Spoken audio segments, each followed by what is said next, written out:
গাড়ি বলছেন না বাড়ি বলছেন? হ্যাঁ, গাড়ি। আমি আমি আসছিলাম, সেটাতেই আমি আসছিলাম। জি, টেইলার ড্রাইভার, সেটাতেও আমি আসছিলাম। দেখুন,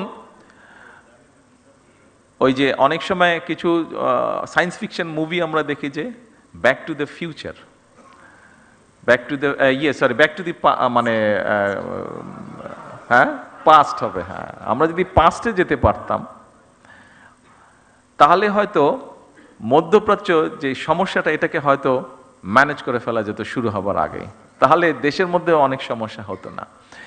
তেলের যেই কিছু কিছু ক্ষেত্রে বিভিন্নভাবে কিছু অসুবিধা হচ্ছে, যেটি আপনারা বলেছেন, অবশ্যই ইট ইজ নিডেড। একটু সময় দিন আমাদেরকে।